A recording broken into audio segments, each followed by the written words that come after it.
Hey, shalom, shalom, shalom. Giving all honor and glory and praises to Yahweh Bashem, Wamalaki Yahweh Shai, his brother Shemariah. Khan in Israel. Khan, brother Nasi on the scene. Shalom, shalom. Khan, we got that second part to that breakdown. Blessed to be here. We're going to let the room fill up through the spirit, right? We're going to give double honors to the house of David, the elders of the house of David, been putting in this work for generations before us. Mighty shalom to the 12 tribes scattered abroad, all the saints throughout the four corners. All right, we got a few precepts to get into, man. Hopefully it'll be edifying to everybody that tunes in. Right, we gonna let the room fill up here for a minute or two, and then we gonna jump right in. So if you can bear with us, we'll be right with you, Baba Kasha.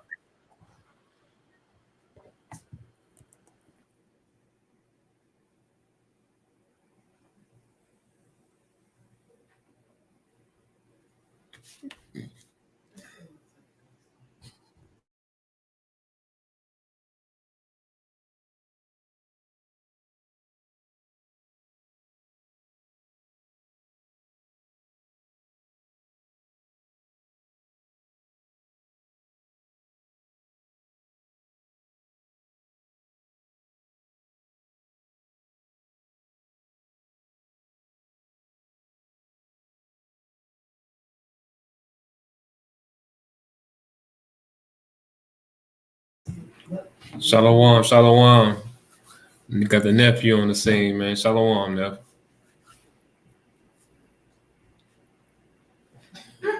Good man, shalom, Jay Sean, nephew tapping in, man. Our praises. Hey, if you in the building, give us a quick shalom or drop some sevens. Let us know you in the building, man. Man, that's a man of culture. He got Naruto as a damn. That's a man of Yeah, culture all right right with me. there. Yeah, all Yeah. right with me. Con. Yeah, give us a quick shalom, drop some sevens. Let us know you in the building. Tap in with your brews. Nakata scribe on the scene. Shalom, King.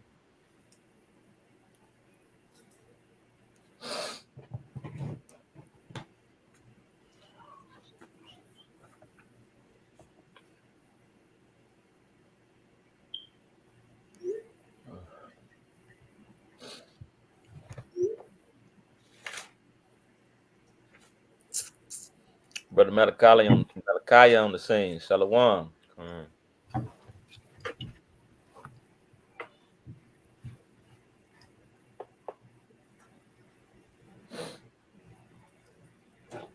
AL. Shalom.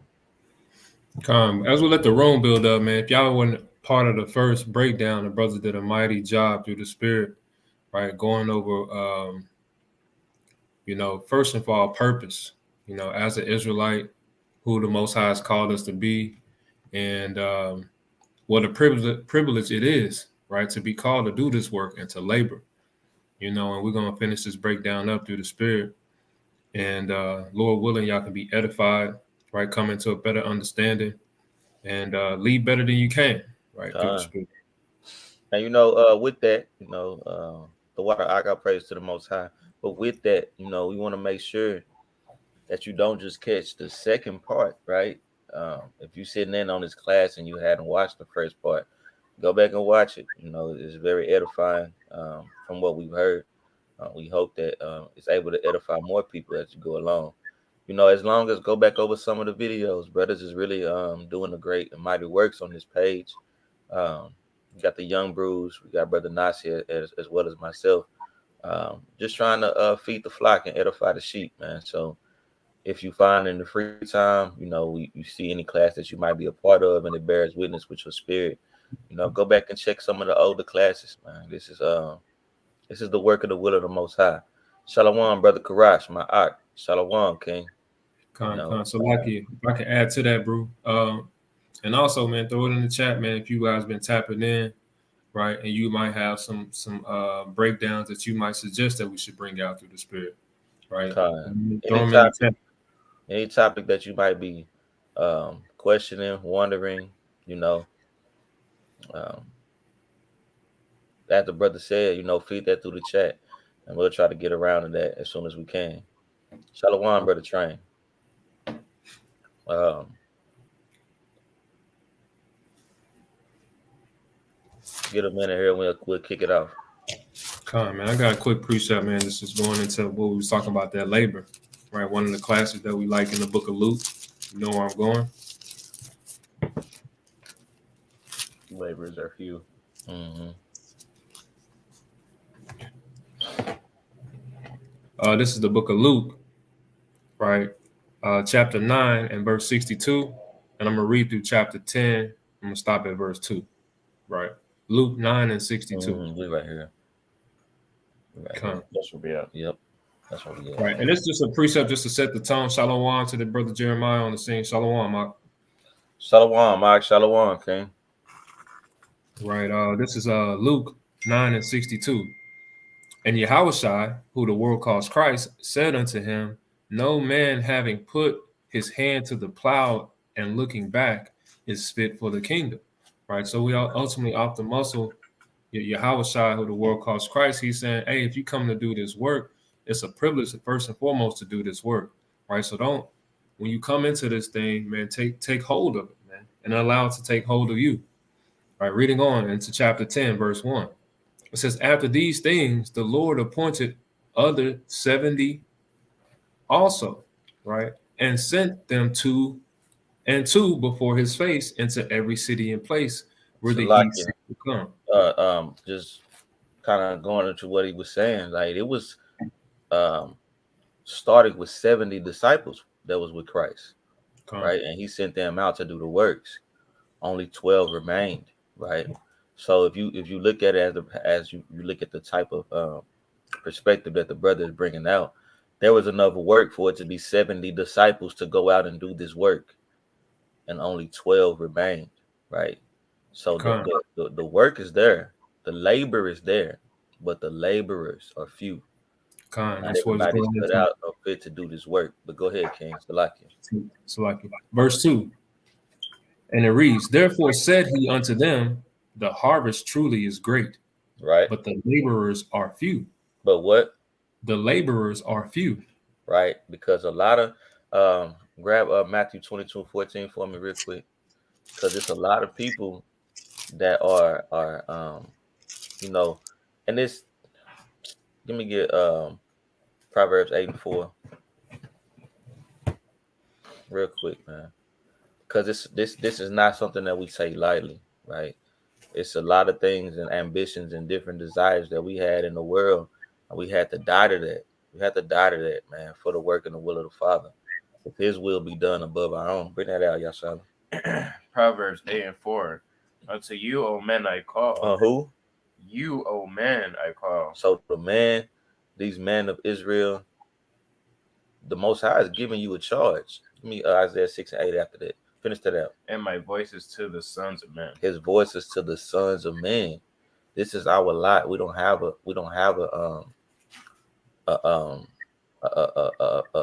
option to cop out. Now you do, and you can fall short, but being that we are the leaders and the pillars and the gates of our nation, it's our duty and our responsibility to answer that charge. Bring that out. Isaiah 6 and 8. Also I heard the voice of the Lord saying, Whom shall I send? Whom what? Whom shall I send? Go ahead. And who will go for us? Who will what? Who will go for us? Who is going to stand up for this nation? The voice is to the sons of men, and if we don't stand up for our nation, who will? We can't allow. We're not in a position where we can allow our children to miss out or learn late what we learning now, right? They can't follow the same footsteps as we did, as just coming into knowing that we're Israelites in our late 20s, early 30s, or whatever the case may be. Knowing that we have that understanding already, it's our job and duty to raise up a righteous generation, to awaken the lost sheep, to go out to the hedges and the corners and the highways and the byways, as well as via YouTube, and bid our brothers and sisters to the marriage, right? Make sure they got that oil in their lamp when the groomsman comes, and make sure that we ready as well. Go ahead. All right. Then said I, Here am I. Here what? Here am I. Here am I. Send right? me. Send me. If why not you? Right? If you got in a position where you come into this knowledge, why not you? Right? And I'm specifically speaking to the men. We gotta continually die to our old self and put the will and the work of the Father first above all things. Be a living sacrifice, right? Go ahead. I seen you go straight to it. Go No, ahead. I had a precept that comes to mind, Go but ahead, I King. got that Matthew 22:14 for you. Go ahead. Con, this reads, "For many are Hey, called, um, but few are chosen." give me Isaiah 41:8. I got that. It says, "Many are called, but few are chosen." Just to Right. expound on it, Go ahead. right? You got it. Yeah. Shalom, Sister Kawana, right? But we understand like us. It's a blessing because that's what the topic is about. It's a blessing to be able to see and have an understanding, right? A lot of people can't see the truth. They can't process the milk, right, of the scriptures, right? And so for those men, as the brother was bringing out, who have that understanding, you have a charge to do. You have been called to do this work, right? And you got to do it to the best of your ability, right? Some of us might not know all the precepts. You might not know all the breakdowns, but you know the truth, right? You got to go out there and deliver the truth and in sincerity, right? This is Matthew. I got a quick precept in Luke, and I'm gonna give it back over to the brothers, right? This is Luke 10:23. Bring it out. Luke 10:23, and he turned him unto his disciples and said privately, right, "Blessed are the eyes which see the things that ye see." Right, Mm-hmm. it's a blessing to be able to have this understanding. Right, verse 24. "For I told you that many prophets and kings have desired to see those things which ye see." You know how Mm-hmm. many Israelites of old have died trying to get this understanding, right? Who would love to pay for this view, if you will, right? Keep continuing on. It says, "For I tell you that many prophets and kings have desired to see those things which ye see, and have not seen them, Mm-hmm. and hear those things which ye hear, and have not heard them." If you got the ears to pick up what the prophets of old and what the Bible in totality is putting down, you blessed, man. But don't forsake this thing. You got to go out here and do the work and the will of the Father. With that, I yield. Bring that Matthew 22:14 back for me. I Come, eloquently spoken, King. I just want to touch on one more point and we jump in the breakdown. come. Matthew 22:14, and it says, "For many are called, Mm-hmm. but few are chosen." Now it says many are called, but few are chosen, right? There's a lot of us. If you an Israelite man, right, you've been called. If you a man of so-called African American, Latino, or Native American descent, you've been called, but only few are chosen. Bring that out. All right. Con Isaiah 41:8. But thou, Israel, art my servant, Mm-hmm. and Jacob, whom I have chosen. And who? Jacob, whom I have chosen. So if you of this stock, you already a part of the you've already been chosen as a nation, but it's only a certain amount of literally a certain number of people that are going to answer that call, as it says in Isaiah 6. Send me. Here am I, send me. It's only a few men that's gonna have that spirit. All of us have the have been elected. Uh, all of us have been selected, but not everybody has been elected, right? You know what I'm saying? Finish that Come, out. The seed of Abraham, my friend. Mm-hmm. No, That's that's it on on that that. count. Con. And I'm gonna bring this out and we can jump in the breakdown. Anybody can break it down. This is Revelations 3 and verse 15. I know thy works, that thou art neither cold nor hot. Okay. I would thou wert cold or hot. So he's saying he know what you're doing. He know what you're doing behind closed doors and when the doors open. That's right. And he's saying he will rather you be either cold or hot. Mm-hmm. So keep reading on that. Rather you be for this thing or not in it at all. Mm-hmm. Right? It says, so then because thou art lukewarm. So because you lukewarm, because you 1 foot in and 1 foot out, and somewhere in the middle, keep going. So then because thou art lukewarm and neither cold or hot, I will spew thee out of my mouth. I will what? I will spew thee out of my mouth. And he's gonna split you in half. I mean, it's plain as day. Better than that. That's a little bit more. Because thou sayest, I am rich and increase with goods and have need of nothing, and knowest not that thou art wretched and miserable and poor and blind and naked. and you not serving the Most High. That's basically you telling him like I don't need you. Con. Like you being lukewarm, you saying I don't need you. I could basically do my own thing. Like I could have my way with the world and I could have my way with you, and that's a slap you in the Right. face of the Most High, and He gonna deal with you. Hey, Nakai, that's Isaiah 41:8. But we on Revelations 3:15 on down. And notice that it says, I know, it says, because thou hast said, I am rich and increased with goods. But then later it says that thou art wretched, miserable, and poor. Right? You know what I'm saying? So you got to ask yourself, is being rich to the world the same thing as being rich with the Most High God? It's two different understandings that he's presenting, right? And we know, but we are to store up our treasures in heaven, and the real treasures are the parables of knowledge, right? So I'm gonna finish this out, and then we can jump in the breakdown. It says, "And poor and blind and naked, I counsel thee to buy of me gold tried in the fire, that thou mayest be rich, and white raiment, that thou mayest be clothed, and that the shame of thy nakedness do not appear, and anoint thine eyes with eye salve, that thou mayest see." So it's like where you want to be rich at? Do you want to be rich with this world with these carnal riches, or do you want to be rich with these spiritual riches? You got to choose. And with the Most High, being spiritually rich can bring you carnal riches, but just being carnal riches cannot buy you spiritual riches. It don't work like that, you know. But we're gonna get into this thing, man. It's called blessed to be here. While you still here, do the work of the Father, man. My Ock like to say it ain't no 401k, it's 144k. Con. You know what I'm saying? That's what we stacking up, man. That's what we trying to store up.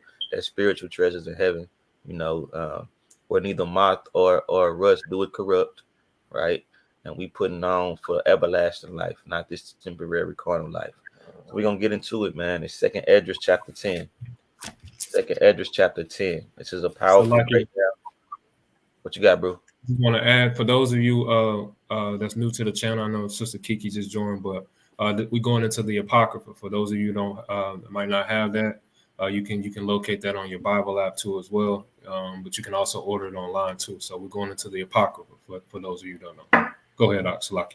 Hey, and if you're new to this channel, it's your first time being with us, or even if you're not your first time, hey, like, share, subscribe. Like, share, and subscribe. You know, share us on your social media. You know, like the videos, share them, subscribe to the pages, hit the bell because we do classes 4 times a week, right? We have gotten in the habit of sending out classes, making sure people are getting the bread. If you hit the notification button, you'll know any and every time we post something. Sometimes we do random classes. We got street trick teachings that we're starting to post. So just hit the bell and make sure that you in the loop of everything that's going down with the channel. Baba Kasha. You want me to get it there? This is Second Esdras in the Apocrypha, right? If you're new to it, this is the Apocrypha, right? It's King James Version. Uh, yeah, Con. this is the Apocrypha, right? So we're in the book of Second Esdras, and we're starting at chapter 10 from the top. Second Ezra 10 and verse 1. And it so came to pass that when my son was entered into this wedding chamber, he fell down and died. Okay, so this is a similitude, a parable, a dark saying between Esdras and an angel, and he's going to have a vision, and there's going to be some things going on that we'll kind of expound upon, right? But this is an account of Esdras speaking to a woman that he saw sitting alone. It was a vision that the Most High gave him. Salakias, let's start at 9. You can leave that, Nakai, because chapter 10 is the meat, but start at 9 and 41. Second Ezra 9:41. And she's Salakia 38. 38. And when I spake these things in my heart, I looked back with my eyes, and upon the right side I saw the woman. And behold, she mourned and wept with a loud voice, and was much grieved in heart. and her clothes was rent, and she had ashes upon her head. So she was in mourning, right? Now jump back to verse 10. This is why she was in mourning, right? Go ahead. 10:1. 10 and 1. And it came to pass that when my son was entered into his wedding chamber, he fell down and died. So this woman that he seen had a son that on his wedding day, when he went into his wedding chambers, he fell over and died, right? Okay, go ahead. Then we all overthrew the lights, and all my neighbors rose up to comfort me. Uh-huh. So I took my rest until the second day at night. Right? And it came to pass when they had all left off to comfort me, to the end I might be quiet. Then rose I up by night and fled, and Mm-hmm. came hither into this field, and thou seest. And I do now purpose not to return into the city, but here to stay, neither to eat nor drink, but continually to mourn and to fast until I die. Until I what? Die. Until I what? Die. So this woman was so aggrieved unto death, she was willing to fast until the point that she died, right? To not eat or drink anything, right? Okay. So we're getting an understanding this is the grief that she felt when she lost her son. Her son, this is how she felt, right? Okay, go ahead. Then left I the meditations wherein I was, and spake to her in anger, And saying, what? Spake to her in anger. So Esdras was vexed that the woman was grieving her son to the point where she wanted to fast unto death. Now, some of you may think that, well, that sounds reasonable that she felt like that is her son. Watch how Esdras responds to her. Go ahead. Thou foolish woman, Thou what? foolish woman, Go ahead. above all others, seest thou not our mourning and what happened unto us? Unto who? Unto us. He said, see is not our mourning and what's happening unto us as a people, unto us. Go ahead. How that Zion, our mother, is full of all heaviness. It's full of what? Heaviness. Uh-huh. And much humbled, mourning very sore. Doing what? Mourning very sore. So Zion, meaning Jerusalem, the landmass is in mourning, right? And he said, you see it not that she is in all heaviness, much humble and mourning very sore. Go ahead. And now see we all mourn and We are what? all mourn. We all mourn. Go ahead. And are sad. And are sad. For we are all in heaviness. Art thou grieved for one son? And you grieving over one son? We are being trodden down as a people even to this day. We are being brought low. We are being ostracized. We are being murdered. We are being exploited, extorted. We are being handled with very roughly, right, by the heathens and the other nations. And we are being shot down each and every day in the streets. I watched a documentary on Netflix about racism in America, and it had Eric Gardner's mother on there, and he was asking her if she seen the video of when they choked him out, and she said I couldn't watch it. Even to this day, I can't watch it. I was at the point to where I just wanted to die. It's the same situation, right? She was like, I just wanted to die. I just couldn't believe that they were murdering my son on camera. But she said, and this was her words, she said, but the Holy Spirit came on me and I had to get up. I had to do the works. Now she said to make sure that his name was still alive, and of course, but she said I had to make sure that this would stop happening to our black men, to our children. And though she lost someone, she took it upon herself to be a staple for the nation, right? You know what I'm saying? Whether it's on the left hand side or the right hand side, I'm not sure what the sister faith, the beliefs is, but the practice of not allowing one or one child or one incident with your child to consume you to the point where you forget about that we're suffering as a nation, not just one individual family. Because just like Eric Gardner died at the hands of the police, so did George Floyd, so did Sean Bell, so did Philando Castile, and the list goes on, as we know, right? You know what I'm saying? So um pick up where you're reading, King. Verse 9, and it reads, For ask the earth, and she shall tell thee that it is she which ought to mourn for the fall of so many that grow upon her. Keep going. For out of her came all at the first. For what? It says, for out of her came all at the first. And we know, as the scripture says, man is made of the dust of the ground, right? You know what I'm saying? Adam was formed from the ground. Just like when we die, we go back into the ground, right? So what Edris is saying right here, shouldn't the earth mourn more for losing countless an infinity amount of sons as opposed for you just losing one? We know the account of the mother in Second Maccabees that lost 7 sons right before her eyes, and then she gave up the ghost as well. Nonetheless, the whole time they praised the Most High. They never forsook the Most High. They never changed their thought process or their mind state. They never wavered in the faith. Right? Go ahead, King. Con, it says, "For out of her came all at first, and out of her shall all other come. Mm-hmm. And behold, they walk almost all into destruction, and a multitude of them is utterly rooted out. Go ahead. Who then should make more mourning than she?" Who what? It says, "Who then should make more mourning than she Uh-huh. that have lost so great a multitude?" Now, how can you mourn more than her? How can you be in a bigger mourning than the earth who is losing countless of sons day in and day out, right? Go ahead, King. And not thou which are sorry but for one. But if thou sayest unto me, Salakias. If you I have got, I got it. Well, you can continue go on. ahead. Go ahead. but if thou sayest unto me, my limitation is not like the earth's, because I have lost the fruit of my womb, Mm-hmm. which I brought forth with pains and bare with sorrows, but the earth not so, for the multitude present in it according to the course of the earth is gone as it came. Mm-hmm. Then say I unto thee, like as thou hast brought forth with labor, even so the earth also hath given her fruit, Mm-hmm. namely man, Namely who? man, Go ahead. ever since the beginning unto him that made her. Go ahead. Now therefore keep thy sorrows to thyself, Do what? keep thy sorrows to thyself, And bear with a good courage that which hath befallen thee. you see that? You supposed to bear this thing with good courage. All of us have some type of travail, pain, anguish that we've been through. And rightfully so. The Most High did not say, don't mourn, don't grieve.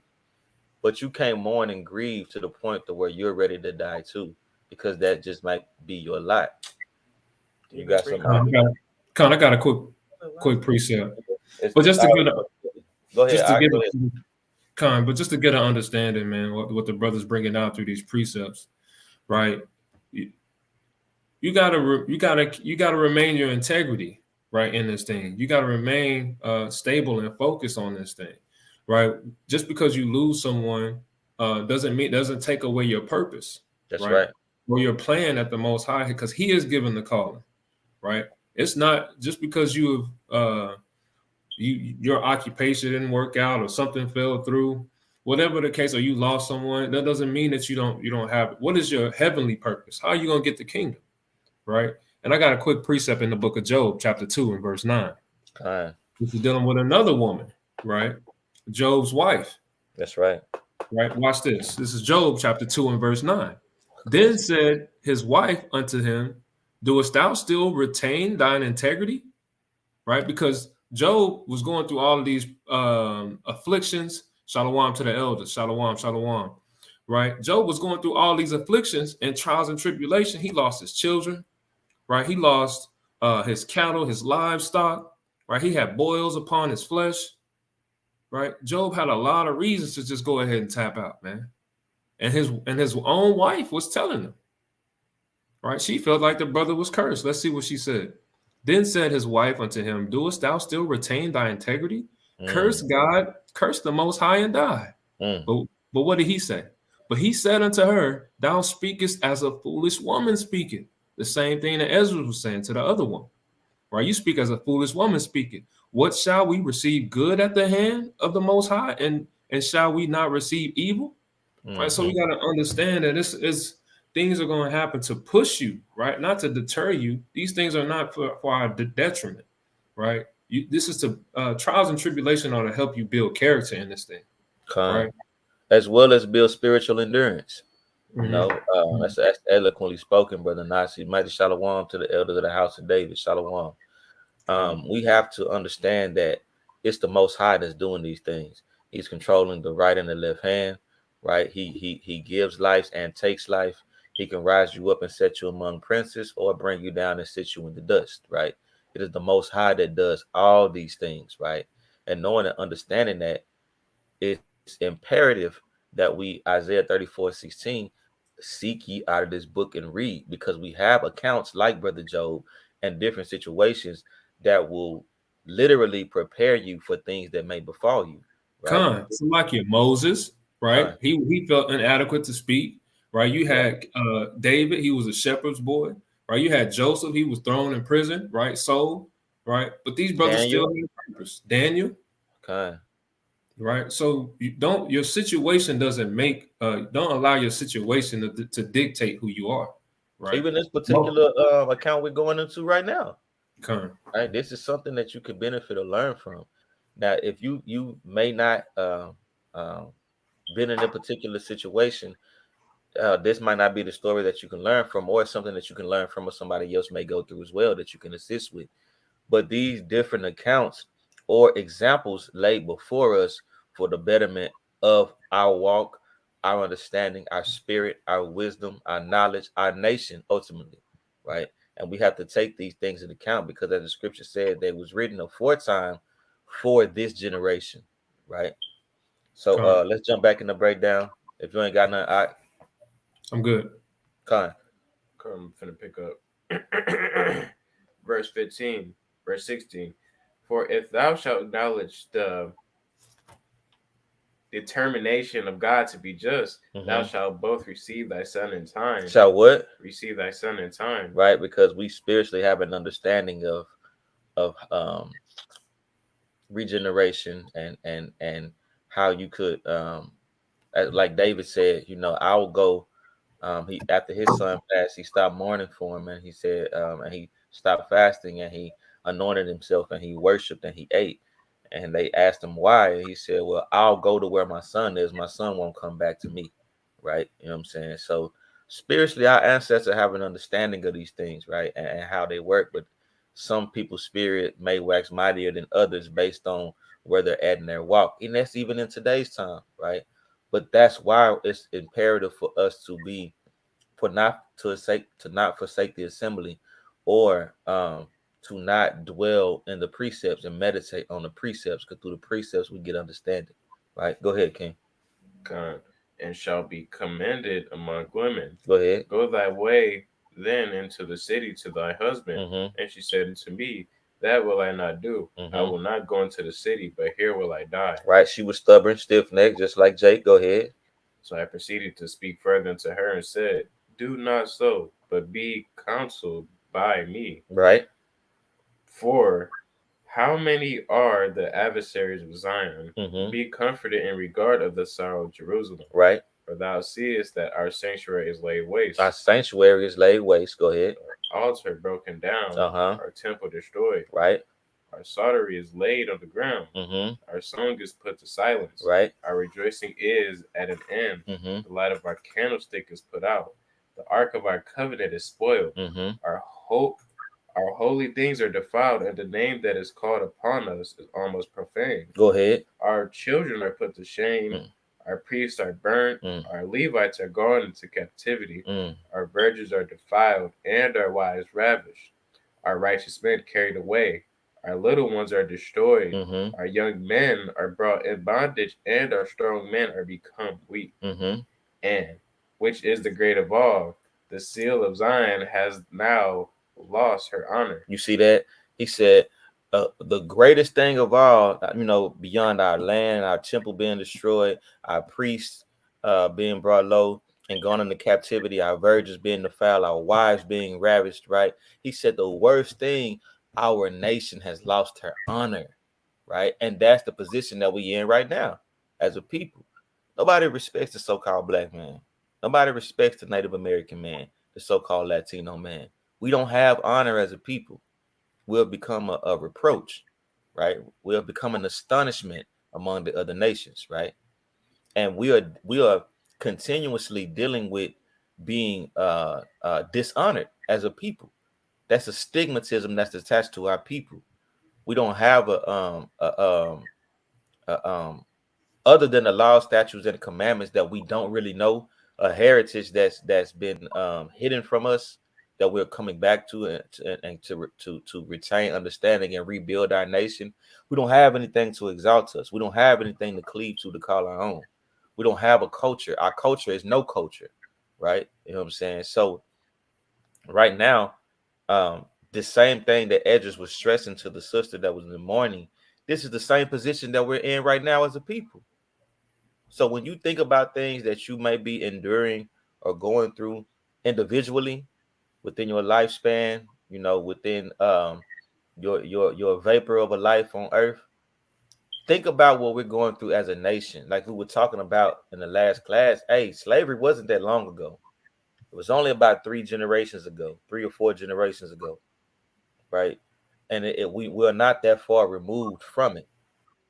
So knowing and understanding that, think about how, you know, chattel slavery that is, isn't that? But how close and how engulfed we still are in the spiritual part of the slavery. We're still going through it. We still cleaving the false doctrines and ideologies, right? We still subject to payments. The heathen still got his foot on our neck. The heathen is still trotting us down, right? Our men are in mass incarceration. Our women are being exploited. Our children are being misled and being miseducated and misguided, right? And this is the amount of turmoil we are in as a nation. You can't be an individual. Like sometimes Jay can get so consumed with being or living in his bubble that he forget that we are being cursed as a nation. It's all of us, right? You got something nice. Go ahead. So like you, man, I didn't want to go up, but we gotta deal with even current events, man. Right? It's a blessing. The gift of life is a blessing, right? Bring it out.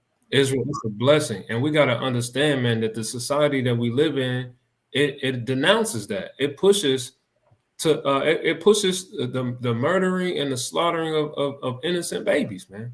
We Hmm. pro-life over here in this truth, man. The Most High is about life, That's right. right? So it's a blessing to bring forth a child, right? And let alone, as it says in Deuteronomy, the 6th and 4th chapter, you got to start teaching them, man. Teaching that's where it starts. Us as men, right? It's a blessing to have a young seed, right, to be able to pour into you, as it says in Sirach, the 30th chapter, man.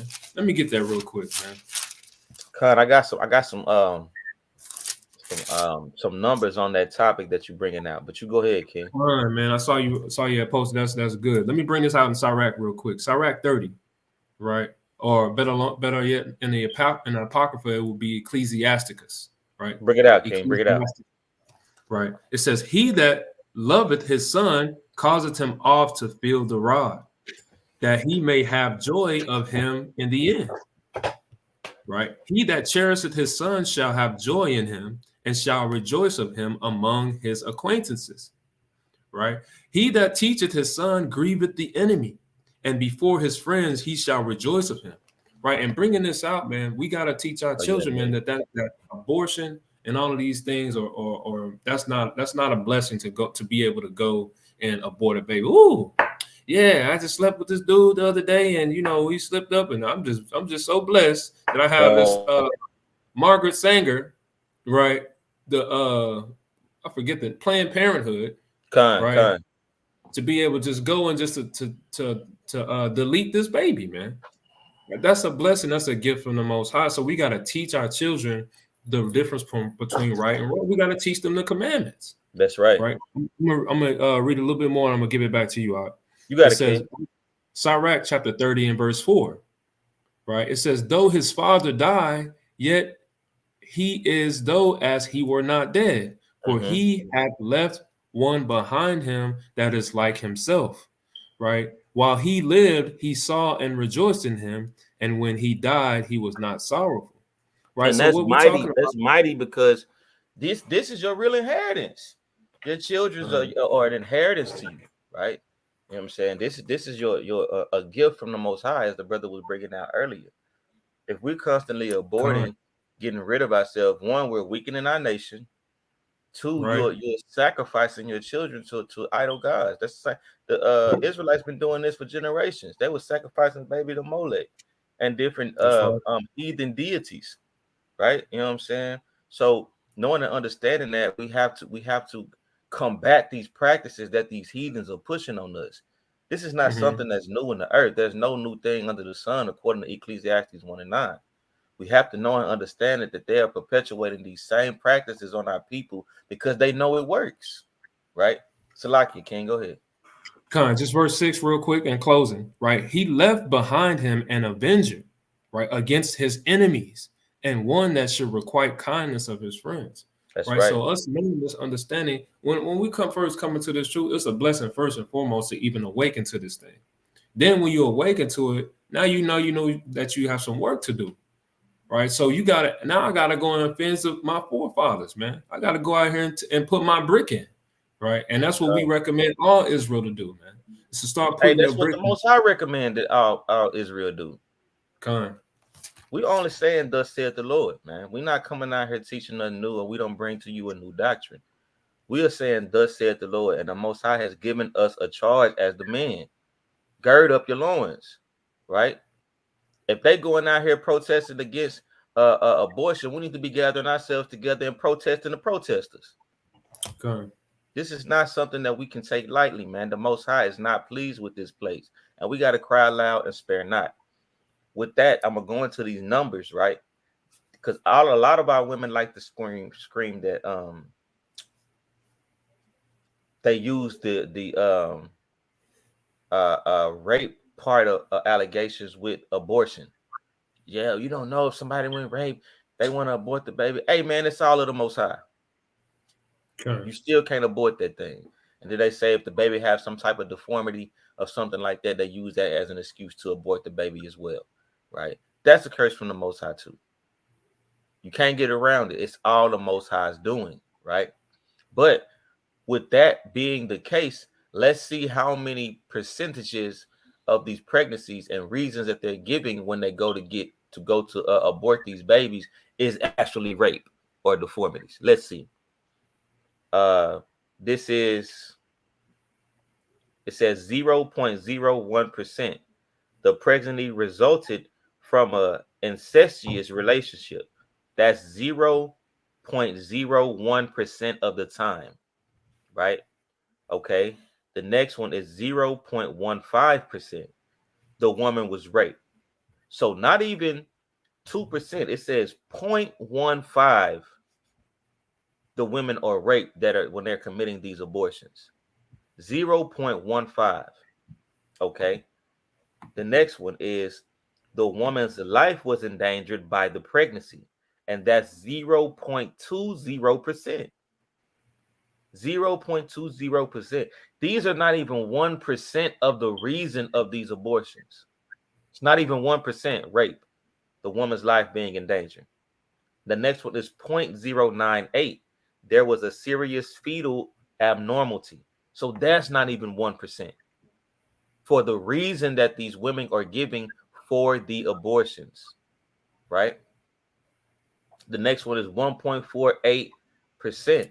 The woman's physical health was threatened by the pregnancy. The next one is 1.88%. The woman's psychological health was threatened by the pregnancy, right? So again, nothing has reached over 2% yet. None of the reasons or excuses that women use is more than 2%. Even collectively, this would still be under 6%. Every topic that or reason we just gave is still under 6%, right? The next one is, and this is 20.4%. The woman aborted for social or economic reasons. So 20% of the time, the woman says, I can't afford it or I don't want it. 20% of the time. It's not rape. It's not due to any type of health scare or anything like that. It's because she said I can't afford it or I don't want it. And then 74.9%. Again, from 20 it jumps to 74.9%. That's ridiculous. The reason is no reason. 74.9% is no reason whatsoever. And this is what our That's sad. people have become accustomed to. Because if I'm not mistaken, I want to say that up to 45% of abortions are by so-called African American and Latinos. And of that 45%, 75% there's no reason whatsoever. And 20% is based on economic or social reasoning. That is madness, bruh. This is how you know that our people is bugged out. This is how you know our people have no remorse.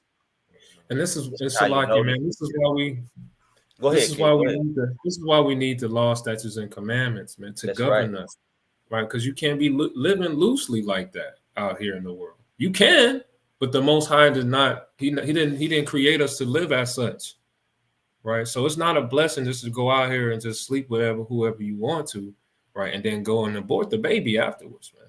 It's And not a it's a lack blessing of to accountability. You should not be and laying down with all these random men.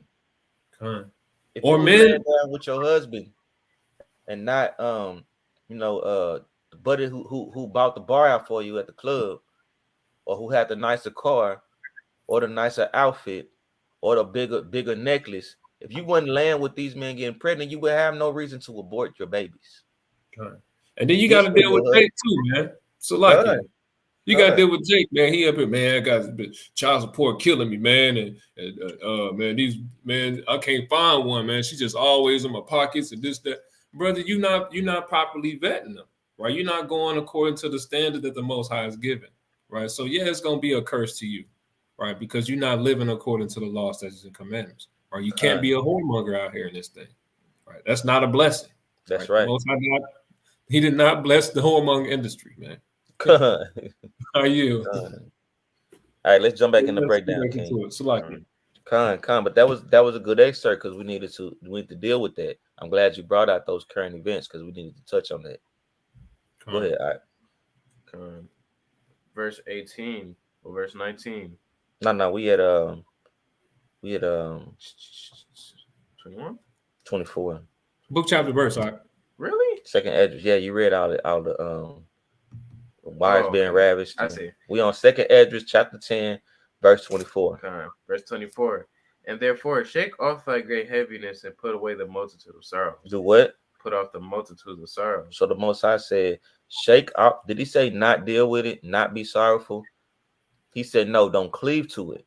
You got to shake that off and put that away because I still have a purpose for you. The world still goes on. And keep in mind, this is a vision that or a revelation that the Most High has given Edris. Right? But go ahead, King. That the mighty may be merciful to thee again, and the highest shall give thee rest and ease from thy labors. Mm-hmm. And it came to pass while I was talking with her, behold, her face upon a sudden shine exceedingly. It did what? Signs exceedingly. We know according to Ecclesiastes 8:1, wisdom causes a man or a woman's face to shine. So her face became illuminated, right? You know what I'm saying? Go ahead. And her countenance glistered, right? So that I was afraid of her and views what it might be. So she began to glow so much that Edris was fearful of what he was seeing. Go ahead. And behold, suddenly she made a great cry, very fearful, so that the earth shook at the noise of the woman. Go ahead. And I looked, and behold, the woman appeared unto me no more. She was gone, right? Go ahead. But she was a city builded. But there was a city builded, and a large place shewed itself from the foundation. Then was I afraid and cried with a loud voice and said, where is Uriel the angel who came unto me at the first? For he hath caused me to fall into many trances. Now let's see what this city is, because we know I told y'all this was a vision, right? So let me find this real quick. This woman is you already know. Okay. Verse 41. I think it's 41. Yeah. Go ahead. Jump down to 41. Well, 40. This therefore is the meaning of the vision which thou lately sawest. Thou sawest a woman mourning, and thou beginnest to comfort her. But now seest thou the likeness of a woman no more, but there appeared unto thee a city builded. Go ahead. And when she told thee of the death of her son, this is the solution. Right. This woman whom thou sawest is Zion. Is who? Zion. Is Jerusalem. Right? Go ahead. Wherein she said unto thee, even she whom thou seest as a city builded. Whereas I say, she said unto thee, that she have been 30 years barren. She had been what? 30 years barren. And what is that? Those are the 30 years where there was no offering made in her. You see that? She's 30 years barren, meaning that there was no offering made in the city or in the temples. Why? Because as it said in the previous verse, I think it was 21, it said our temple was destroyed. And the Levites and the priests had gone into captivity. So there was no one to make an offering, right? So that her being barren is speaking of her not being able to make an offering in the temple. And this woman that's speaking is Jerusalem. Go ahead. And it says, but after 30 years, Solomon built the city and offered offerings, and then bare the barren a son. And that son would be that first offering that was made within the temple, right? After Solomon rebuilded the temple. Go ahead. And whereas she told thee that she nourished him with labor, she was dwelling in Jerusalem. She was what? Dwelling in Jerusalem. And the Jerusalem started to be built up and prosper as a city, right? Go ahead. Whereas she said unto thee that my son coming into his marriage chamber happened to have fallen and died. This was the destruction that came to Jerusalem. This was what? The destruction that came to Jerusalem. But again, Jerusalem was destroyed and the siege of Jerusalem happened again, right? And it was trodden down and the temple was overthrown as well, right? Go ahead. Behold, thou sawest her likeness, and because she mourned for her son, thou beganst to comfort her. And of these things which have chanced, these are to be opened unto her. I, or now the Most High, seest that thou art grieved unfeignedly and suffers from thy whole heart for her. So hath he shewed thee to brightness of her glory, the brightness of her glory, and the comeliness of her beauty. Right. And therefore I bade thee remain in the field where no house is builded, for I knew that the highest would shew this unto thee. Right. So he said, because you felt so much for Jerusalem or this woman, I allowed you to see her glory. I allowed you to see the beauty of her. Right. You know what I'm saying? And this could possibly be New Jerusalem, or this could be Jerusalem when it was at its height. Right. You know what I'm saying? Go ahead, King. Verse 53, therefore I command thee to go into the field where no foundation of any building was, for in the place wherein the high is beginning to shew his city, there can no man building be able to stand. Right. And therefore fear not, and let not thy heart be affrighted, but go thy way in and see the beauty and greatness of the building, as much as thy eyes be able to see. Right. And then shalt thou hear as much and as thine ears may comprehend.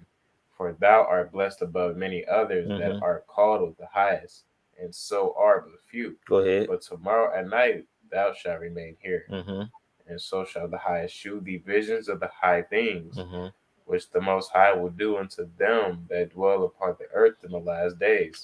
So Esdras had more visions to come, but he told him to go and look at the city.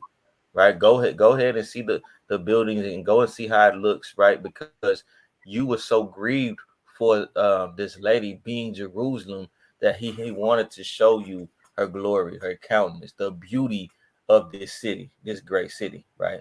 We're going to yield right there. Right. And we're going to go in to Psalms 51 and 11. Psalms 51 and 11. Whoever grab it first. It's the book of Psalms, chapter 51 and verse 11, and it reads thus. Salakia, 51 and 11, and read through 15. Psalms 51 and verse 11. Psalms 51 and verse 11. Cast me not away from thy presence. Right. And take not thy Holy Spirit from me. See, this is something amongst all the things, the turmoil, the trials, the tribulations, the hardships that we endure.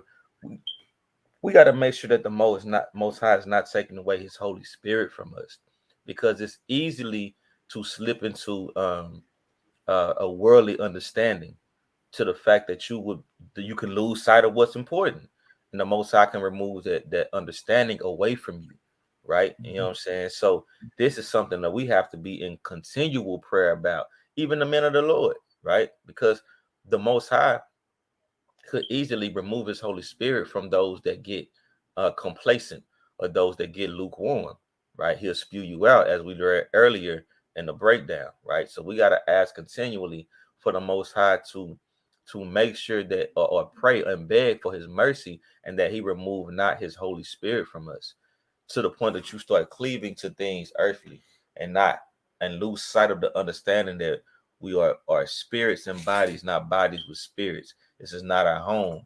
This is not our rest.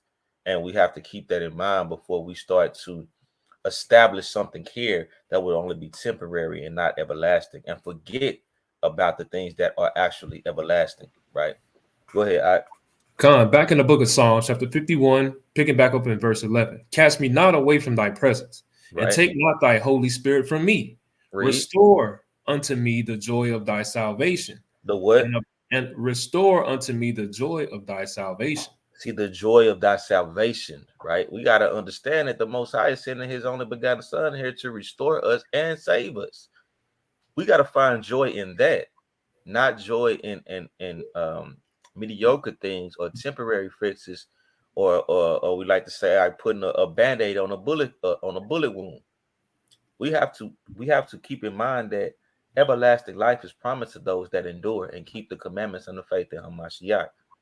That's what we got to cleave to. That's the salvation that we have to hold on to, right? Go ahead. All right. Come, picking back up at verse 12. Restore unto me the joy of salvation, and uphold me with thy free spirit. Go ahead. Then will I teach transgressors thy ways, and Uh-huh. sinners shall be converted unto thee. Go Right. ahead. Verse 14. Deliver me from the blood guiltiness, O Yahweh, my power, thy God of my salvation, and my Mm-hmm. tongue shall sing aloud of thy righteousness. Mm-hmm. O Lord, open thou my lips, and my mouth shall shew forth thy praise. Right. So deliver me from the blood guiltiness.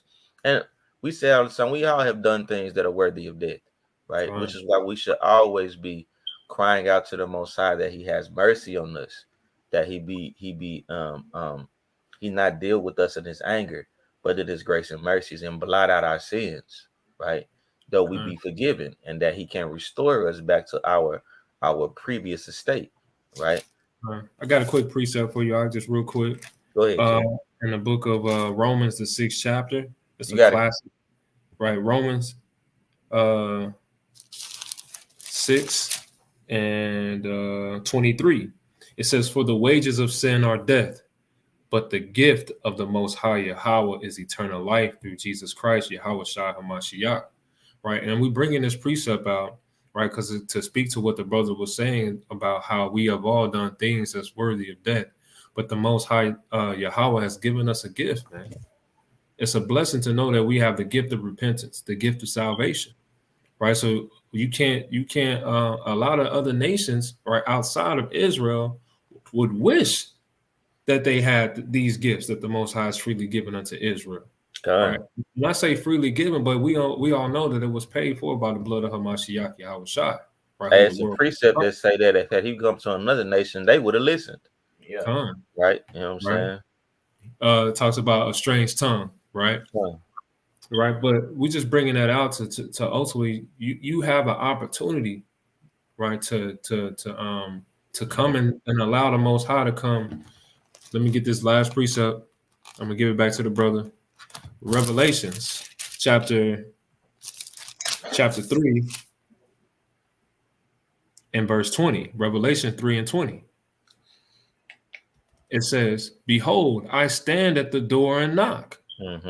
And if any man hear my voice and open the door, I will come in unto him, and I will sup with him, and he with me. Right? You have it's a blessing to know that the Most High is knocking at your door, man. That's He don't right. come and knock at everybody's door, man. He's not sending out a APB or a Zoom call meeting via email to every Israelite. Right. So if you on this call, the ones who might tap in further down the line, right, that who we might not have yet through the Spirit, this is for you, man. It's a blessed opportunity to wake up to this truth. But it's not for the faint of heart. It's not for the feeble hands, right? You gotta put in the work. And I yield with that. Khan, that's an eloquently spoken point, King. The brother brought out a mighty perspective, right? Going to the next precept, King, is gonna be Psalm 6. Verse 1. Yeah, read through 6. Okay. Because again, the topic and understanding, like the brother was saying, like it's a mighty thing when the Most High is dealing with you. The Most High is showing you things. The Most High is building with you. The Most High is having grace and mercy on you. But we can't forget that, and we got to stay in that level of humility. Go ahead, King. Psalm 6 and 1. Lord, rebuke me not in thy anger, neither chasten me in thy hot displeasure. Right. Have mercy upon me, O Do Lord. what? Have mercy upon me, for I am weak, O Lord. Heal me, for my bones are vexed. My soul is also sore vexed. But thou, O Lord, how long? Return, O Lord, and deliver my soul. Save me from thy mercy's sake. You see that? Save me from your mercy's sake. Read on. For in death there is no remembrance of thee. There is what? No remembrance of thee. When you have gone into the grave, there's no remembrance of how gracious the Most High is. There's no remembrance of the things that He saves you from, how merciful He's been to you, how He's restored you, how He's tried you, how He's been long suffering, how He's delivered you umpteenth amount of times, right? So while you're here, it's imperative that you look at the ancestors of old, and you see that anybody that leaned on Yahweh Shem Yahweh Shah was never forsaken. And neither will you be if you lean on him in sincerity and in truth, as the scripture says, right? Go ahead, King. It says, in the grave, who shall give thee thanks? You see that?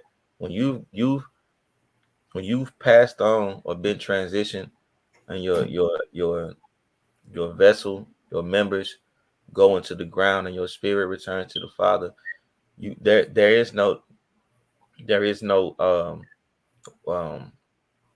you cannot praise the Most High from the grave. You can't give him his glory. Like the brother about our last class, the precept says you can never do enough. So exalt him as much as you can, right? While you have the opportunity to. Because once your number is called, you won't get that opportunity again until you're sent back and in the regeneration, right? That's it on that, King. Let me read all the way through. Read 6. For I am weary with my groaning. All the night make my bed to swim, and I water my couch with my tears. Con. Next precept is going to be Sirach chapter 2 and verse 4. Sirach 2 and 4. This is the book of Sirach chapter 2 and verse 4. Sirach chapter 2 and verse 4, and it reads, I made a great, I made me great works. I builded my house. That ain't. Salaki. I was trying to race Yasha Allah, man. I went to Ecclesiastes. Sirach chapter 2 and verse 4, right? Sirach 2 and 4, man. Ain't nothing wrong with brotherly competition, man. Hey, you wrote through 6, King. Come. Sirach in the Apocrypha chapter 2, verse 4. Whatsoever is brought upon thee, take cheerfully. Do what? Take cheerfully. When you lose a loved one. Take cheerfully. When you lose your job. Take cheerfully. When your car broke down. Take cheerfully. When your friends forsake you. Take cheerfully. Go ahead. And be patient when thou art changed to a low estate. And do what? Be patient when thou art changed to a low estate. Man. Let me get Luke 21 and 12. I think that's what I want. Luke 21:12. Real quick, King. Right. While they're pulling these precepts, man, you're going to go through trials and tribulation, but you got to remain faithful. You got to remain diligent in this thing. You can't waver. You're going to be tried in this truth. Right. If you thought you was being tried prior to the truth in the world, you come into this thing, you're going to be tried even more. Right. Because now you're doing the will of the Father. Right. Now you're trying to keep the commandments. Actually, you could start at 21. It's real quick and straight to the point. Salaki and Nasi, read that again. Man, start at 12. Go ahead. Sirach chapter 2 and verse 4. Whatsoever is brought upon thee, take cheerfully, and be patient. Take cheerfully. Go ahead. And be patient when thou art changed to a low estate. Read that, King. Luke 21 and verse 12. But before all these, they shall lay their hands on you and persecute you, deliver you up to the synagogues and into prison, Mm-hmm. being brought before kings and rulers for my name's sake. Go ahead. And it shall turn to you for a testimony. For what? Testimony. Go ahead. Settle it therefore in your hearts, not to meditate before what ye shall answer. Go ahead. For I will give you a mouth and wisdom, which all your adversaries shall not be able to gainsay nor resist. So this is a future prophecy when things that are going to happen to us, right? But we cannot make haste, nor can we begin to allow these things to vex us to the point of us making irrational decisions, forsaking the Most High, changing our mind state, not cleaving to the law, statutes, and the commandment, despite all these trials and tribulations that we may be going through. And ye shall be betrayed both by parents and brethren and kinsfolk. You see that when you get forsaken by your parents, forsaken by your brethren, forsaken by your kinfolk. Go ahead. And friends, and some of you shall they cause to be put to death, and maybe even be put to death for this truth, right? And this is not something new. It's a lot of mighty men throughout these scriptures that will put to death for Yahweh Bashem Yahweh Shai. What makes you think that we're gonna have it any easier? What makes you think that you won't have to be made an example of? Go ahead, King. And friends, and some of you shall they cause be put to death, and ye shall be hated of all men for my name's sake. But there shall not a hair of your heads perish. Right. In your patience possess ye your souls. Read that again. In your patience possess ye your souls. In your patience, patiently waiting on Hamashiach, as it says in Revelations 14 and 12. Here is the patience of the saints, those that keep the commandments and the faith in Hamashiach. In your patience, you will possess your soul by not being hasty, by not giving in, by enduring unto the end, as the scripture says, right? That's how you're going to win this race, and at the end, possess your soul. I yield with that. You can pick up, Brother Nasi. Picking back up in the book of Sirach, in the Apocrypha, chapter 2 and verse 5. For gold is tried in the fire, and acceptable men in the furnace of adversity. And that's literally everything we just read about these different circumstances that will be trying us in that day. You know, Jacob's trouble, right? Even unto today, being in subjection unto the heathen, right? Go ahead, King. Picking up at verse 6, believe in him and he will help thee. Order thy way aright and trust in him. Jump to 10 and read through 14 and read through 15. The book of Sirach, chapter 2 and verse 10. Look at the generations of old and see, did ever any trust in the Most High and was confounded? Or did any abide in his fear and was forsaken? Or whom did he ever despise that called upon him? For the Lord is full of compassion and mercy, long suffering, and very pitiful, and forgiveth sins and saveth in the time of affliction. Woe be to the fearful hearts and faint hands, and the sinners that go it two ways. Woe unto him that is faint-hearted, for he believeth not, therefore shall he not be defended. Woe unto you that have lost patience, and what will ye do when the Lord shall visit you? They that fear the Lord will not disobey his word, and that will not disobey his word, and they that love him will keep his ways. Man. So again, ultimately, while we're here, if you really fear the Lord, you're not going to disobey his words. You're going to keep his ways, and you're going to cleave to the understanding of the law, statutes, and commandments. You're going to let that be your rest. You're going to let that be your soundness, your peace. It's meditating upon the precepts and keeping them, right? The next precept is going to be Joshua chapter 1 and verse 9. Joshua 1 and 9. Joshua 1 and 9. Start at 8. 1 and 8. Slakia, start at 6. Start at 5. Be strong and be courageous, for unto this people shalt thou divide for an inheritance the land. Go ahead. Which I swear unto their fathers to give them. You got it, Nasi. Run it back one more time, Salakia. Joshua 1 and... Joshua 1 and 6. Be Come strong on. and of a good courage, Come for on. to this people shalt thou divide for an inheritance the land, which I Hmm. swore unto their fathers to give them. Right. And we go into this, man. We got to understand it in Galatians 4:26, it says Jerusalem is the mother of us all. When we go into the book of Deuteronomy, the 32nd chapter and 9 on down, it talks about how the Most High divided the nations their inheritance. It's a blessed thing to know when you come into this truth that we have a land, man. We have a land mass that the Father has given to us freely, man. And we want to, it says in Daniel 7 and 18 that we want to possess, we're going to take the kingdom. So you got to want this thing, man. That's right. It's not the Most High is not gonna give the kingdom over to no niggas, Con. right?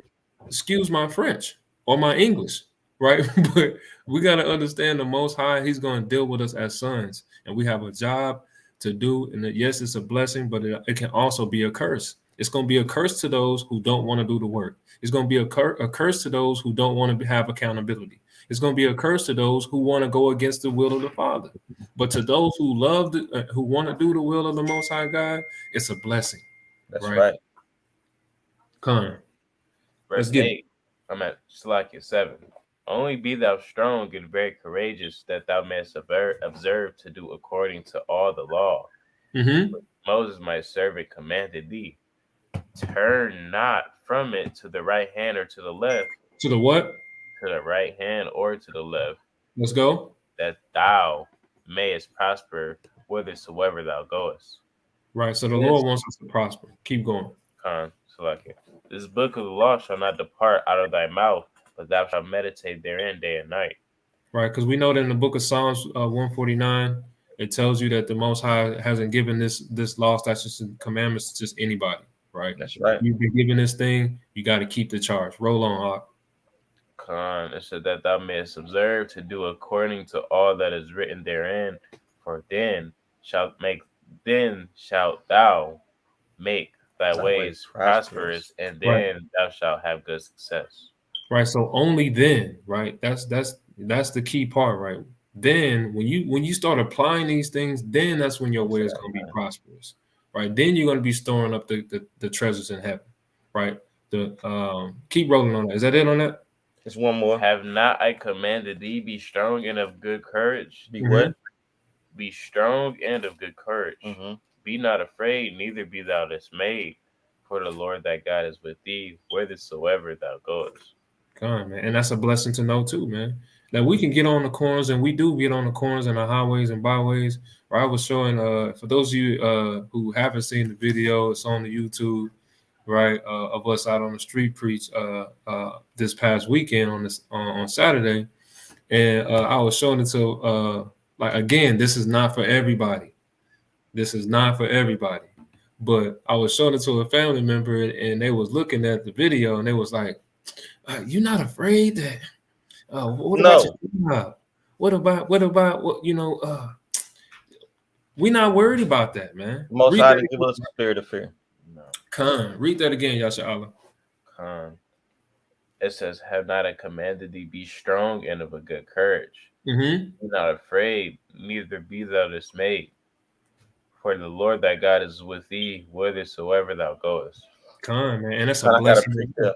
I got a precept for that. This one for you, Yasha Allah.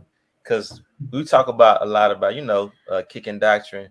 We talk a lot about the Jacob's trouble. And the brothers say, I always say, I want to be there. I want to see it. Right? You know what I'm saying? Hey, Oh, but yeah. that's a blessing, right? The Most Con. High keep you and protect you when that all the way up until that time, even until that time, to be able to witness some of the miracles and the power and the glory of the Most High through Yahweh Bashim Yahweh Shai that are going to come to pass. You brought out the last one, remember Esdras, it says, blesses those that are left behind. Con. Because they got to see how everything played out. Details. This is Psalms 91. I'm gonna start at verse 5. Uh-huh. Thou shalt not be afraid Mm-hmm. for the terror by night, Mm-hmm. nor for the arrow that flieth by day. Uh-huh. What are arrows? That's the nuclear missiles, right? Mm-hmm. Verse 6. Nor for the pestilent that walketh in darkness, Mm-hmm. monkeypox, COVID, so forth and so on, right? Nor for the destruction that wasted at noonday, Yeah. right? 1,000 shall fall at thy side, Uh-huh. and 10,000 shall fall, Salakia, and 10,000 at thy right hand, Okay. but it shall not come nigh thee. But it's not gonna come unto you. Right? Only with thine eyes shalt thou behold and see the reward of the wicked, Mm.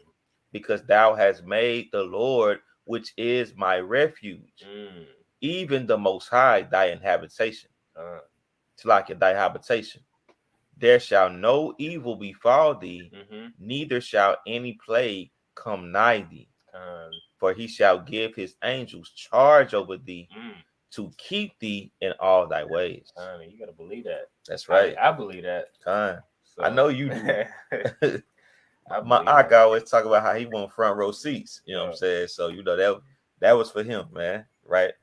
It Next, was like when COVID first started popping off. You know, my dad was in a hospital. So he works in a hospital, so he was pretty much spooked. So like we couldn't go nowhere. I'm like, damn, Dad, I can't go cut hair. Damn, Dad, I can't over Uber, yeah, DoorDash. Like, bro, I wasn't worried about none of this Like stuff. when you ain't got the spirit of the Most High, you live in fear, though. Yeah, like hey, that's that precept right there. So you're not gonna be afraid of these things when it happen, and we know he gonna amplify it. He gonna turn that knob a little bit more as time increase. But you gotta have faith. That's you gotta right. have faith in that day that he gonna deliver you, and then none of these evils gonna be able to touch you. The next precept is gonna be Psalms chapter 9 and verse 9. Psalms chapter 9 and verse 9. This is the book of Psalms. I got it, King. Y'all got it. And it reads, brother. the Lord also will be a refuge for the oppressed, Mm-hmm. a refuge in times of trouble. And they that know the name will put their trust in thee. For thou, Yahweh, has not forsaken them that seek thee. Right. It's a blessing to even know the true name of the Father, man. That's right. Right. Not Yeshua, not Yeshua, right? Yahuwah, right? It's the true name, right? It's a blessing to know the true name of the Father. Read on now. Shalakia, sing praises to Yahweh, which dwell in Zion. Declare among the people his doings. When he maketh inquisition for blood, he remembereth them. He forgetteth not the cry of the humble. The Most High gonna be a fortress. Next precept is going to be 2 Samuel. 2 Samuel chapter 22. 2 Samuel chapter 22, verse 29. Okay. 2 Samuel chapter 22, verse 29. We're going to roll through 37. 2 Samuel 22, verse 39. For thou art 29. Oh, yeah, you're right. You're right. Go ahead. Yeah. For thou art my lamp, O Lord, and the Lord will lighten my darkness. You see that? And then that's another thing too. One, for the Most High to you be blessed to be here, and for the Most High to have mercy upon you and your people and your vessel, your nation. But also for the Most High, as he's placed his name on you, and for other people to see that. Other people to bear witness for the Most High doing that marvelous work within Jerusalem, within Zion. That's why they're going to be cleaving, because they're going to see the Most High working for us, through us. Right? Go ahead, King. For by thee I have run through a troop. You see that? Go ahead. And by my God have I leaped over a wall. As for God, his way is perfect. It is what? Perfect. And the word of the Lord is tried. He is a buckler to all them that trust in him. Go ahead. For who is God save the Lord? And who is a rock save our power? God is my strength and my power, and he maketh my way perfect. Go ahead. He maketh my feet like hinds' feet, and setteth me upon my high places. Read. He teacheth my hands to war. He what? Teacheth my hands to war. So that a bow of steel is broken by my arm. And this goes into spiritual powers, right? This is those that are left are going to be the Most High's battle axe. He's going to be able to use us to trot down the nation, to break the nations in pieces, as it says, right? When he bends back the bow with Judah and fills it with Ephraim. Yeah. Right? Go ahead, King. Thou hast also given me the shield of thy salvation, and thy gentleness have made me great. Thou hast enlarged my steps under me, so Mm. that my feet did not slip. And we know that his laws, statutes, and commandments are a lamp unto our feet, as it says in 29 and finishes in verse 37, right? This is how we see and navigate through this world. This is how we understand that the Most High is directing our steps, right? Keeping it moving through the spirit. Unless somebody has some. Let's roll. Psalms 84 and 5. Psalms 84 and 5. I'm already there. I bring it out. The book of Psalms, chapter 84 and verse 5. Mm-hmm. And it reads, Blessed is the man whose strength is in thee, Mm-hmm. and whose heart are the ways of them. Okay. That's it. Yeah. And that kind of ties into the verse before, like saying, we got the shield of salvation. It's like ultimately, we got plot armor. That's right. you know, It's like crazy that you say that. like we as a people, we really have plot armor because there ain't gonna be no ends to us. So ultimately, we gonna have like that last laugh. We gonna have that happy ending. The nation's not gonna really have that happy ending. That's us. That's right. Because we got the Most High. That's all I got, bro. This is Isaiah. The next precept is Isaiah 22 and 5. So like it, 22 and 4. Isaiah 22 and 4. Isaiah chapter 22, verse Start at 3. 3. All thy rulers are fled together. They're bound by the archers. The what? The archers. Right. All that are found in thee are bound together, which have fled from far. You see, because we know that they're gonna be going in these what's the things called, bunkers, when these nukes start going off, right? Mm-hmm. They're gonna be locked away together. Hey, the Most High gonna catch them all. Those that he hasn't gathered to come down to the valley of decision, the valley of Jehoshaphat. The rest Mm-hmm. of them are gonna be hiding out in a bunker together. Allies. It's the jackpot, man, and it's a slaughter fest, right? What you were going into? All right, go ahead. No, just talking about even America, man. The allies that it ties itself to, right? Russia, Ukraine, etc., right? The Most High is going to gather those nations, man. We That's don't know. right. Go ahead, King. Therefore said I, look away from me. I will weep bitterly. I will what? Weep bitterly. Go ahead. And labor not to comfort me because of the spoiling of the daughter of my people. Next precept, that was Isaiah 22 and 3 through 4. Mm-hmm. The next precept is Psalms 148 and 13. Psalms 148 and 13 through 14. Psalms 148 and 13 through 14. This is the book of Psalms, chapter 148 and verse 13. Let them praise the name of the Most High, for his name alone is excellent. His glory is above the earth and heaven. He also exalted the horn of his people, the praise of all his saints, even of the children of Israel. A people near unto him, praise ye the Most High. Hey, if that ain't plot armor, I don't know what it is. Right. Right? You know what I'm saying? Right. He could have chose any nation, man. He could have chose any stock of people, but he chose us. Right, the so-called blacks, Hispanics, and the Native Americans, man. Right. And that's even more reason to glorify his name, right? You know what I'm saying? Now we do have we are going to lose people along the way, but the Most High has promised our nation everlasting life. Nobody else gets that. Nobody is gets that type of reward from the Father. So knowing and understanding that, we have to be mindful of the fact that, hey man, the only L that we get come with an E, man, in front of it, and that's everlasting. You know what I'm saying? Like this thing is literally longevity. We in it for the long haul. We dealing with the Most High forever. He's dealing with us forever. We can't get out of this relationship. This is truly a forever, even forevermore type of thing with the Father. Relationship by blood. By blood, man, we were bought with a price. Yeah. Right? So that's a beautiful thing to know that the power of powers, the highest glory, the creator of everything, loves our nation so much that he's preserved us for everlasting, even unto everlasting, man. Next precept is going to be Psalm 17 and 8. Psalm 17 and 8. It's the book of Psalms, chapter 17 and verse 8, and it reads thus: Keep me as the apple of thine eye. You see that? Let me Hide me. get Zechariah 2 and 8 real quick. Bring it back, nice.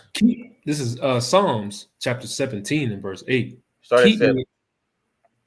Psalms 18 and verse 7. Psalm 17 and verse 7. Shew thy marvelous loving kindness, O thou that savest by thy right hand, By thy them what? by thy right hand. And we know that Yahweh Shai Hamashiach, the king, sits in the right hand of the Father, right? Go ahead. Whose Them name which he is salvation. And it says, "O thou that savest by thy right hand." I digress. Go ahead, King. by thy right hand, them which put their trust in thee from those that rise up against them. Keep me as the apple of thine eye. Mm-hmm. Hide me under the shadow of thy wings. Go ahead. From the wicked that approach, so like that oppress me, from my deadly enemies, who compass me about. So They it are says, enclosed. go ahead. They are enclosed in their own fat. With Mm-hmm. their mouth they speak proudly. They have now compassed us in our steps. They Mm-hmm. have set their eyes bowing down to the earth. You see that? And we know that all the nations have come past us. We've been in a multitude of captivities and bondages, and we are the most hated and imitated man on the face of the planet. But the Most High, Yahweh Shai, Yahweh Bashem Yahweh Shai, in verse 8 says, "Keep me as the apple of thine eye." Right? So that means that we have already and have forever and always been the apple of the Most High's eye. Right? Let's prove it with another precept. Bring it out, King. Zechariah 2 and 8. Okay. Zechariah chapter 2 and verse 8. Mm-hmm. For thus saith the Lord of hosts, after the glory hath he sent me into the nations, right, which spoiled you. Mm-hmm. For he that toucheth you, He that touches the children of Israel, right? They toucheth the apple of his eye. You see that? We are the apple of the Most High's eye.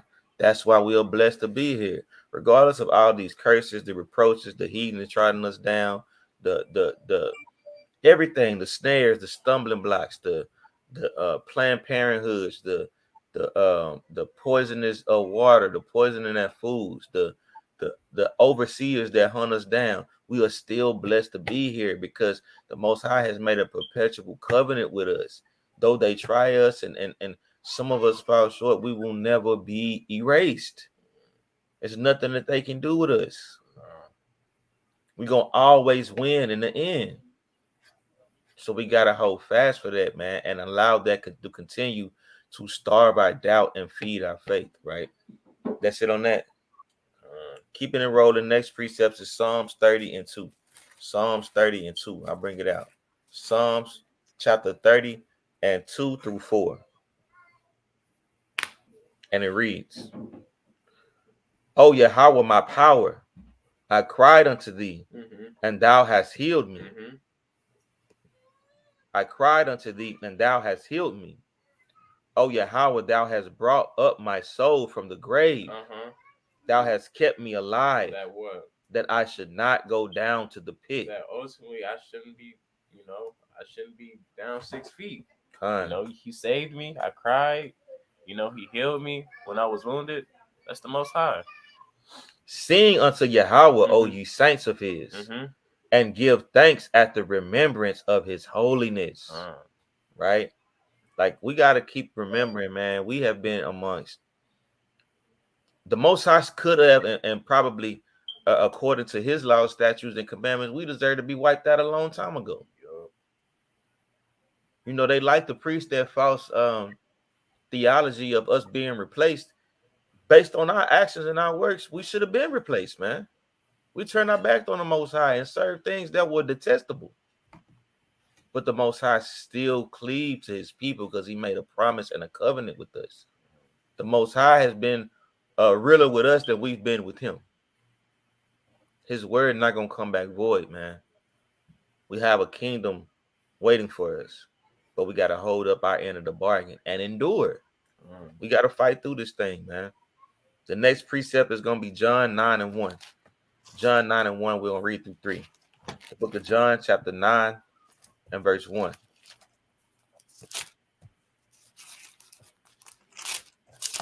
Book of John, chapter 9, verse 1. Go ahead, And bro. as Yahushua passed by, he saw a man which was blind from birth, Mm-hmm. from his birth. And his disciples asked him, saying, Master, who did sin, this man or his parents, that he was born blind? Yahushua answered, Neither hath this man sinned nor his parents, but that the works of the Most High should be made manifest in him. I must work the works of him that Uh-huh. sent me. Con. Read through While 5. There you go. Yeah. while it is day, the night cometh when no man can work. And you got to Okay. take into consideration Yahushua, who the world calls Christ. He's not asking us to do something that he hasn't done, that That's he's right. not willing to do. Right. So if we're going to call ourselves quote unquote Christians coming into this truth and trying to be Christ like, we got to understand that we got to move like Christ moved. Right. And he says in verse 4, I must work the works of him that sent me Con. while Mm. it is day. The night cometh when no Uh-huh. man can work. Verse Mm. 5. As long as I am in the world, I Uh-huh. am the light of the world. Con. And man, they hate light. Con. That's right. The men they hate light. That's right. They like being in the dark. Mm-hmm. Like some damn bats, bruh. That's all they is. They put darkness for light and light for darkness. That's right. And Christ said he the light of the world, and us the world don't like, they ain't gonna like Christ. That's right. Especially when he come back. Con. They not ready for it. They not ready for it. Like they don't want what's coming for them. So that's my breakdown on it. Con, man. Moving on to the next precept is gonna be 2 Corinthians chapter 12 from the top. 2 Corinthians chapter 12, starting from the top. 2 Corinthians chapter 12 and verse 1, and it reads, It is not expedient for my glory, Salakia, it is not expedient for me, doubtless, to glory. Uh-huh.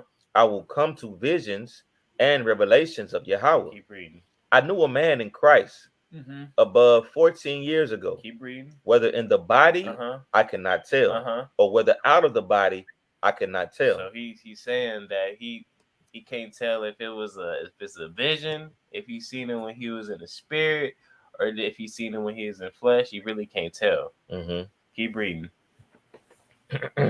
God knoweth. Uh-huh. Such an one caught up to the third He heaven. was caught up to the third heaven. Keep reading. And I knew such a man, Uh-huh. whether in the body or out of the body, I cannot tell. Uh-huh. Yahweh The knoweth. Most High know. Keep reading. How that he was caught up into paradise. Into what? Into paradise. And we gonna be caught up into paradise. That's right. Keep reading. And heard unspeakable words, Uh-huh. which it is not lawful for a man to utter.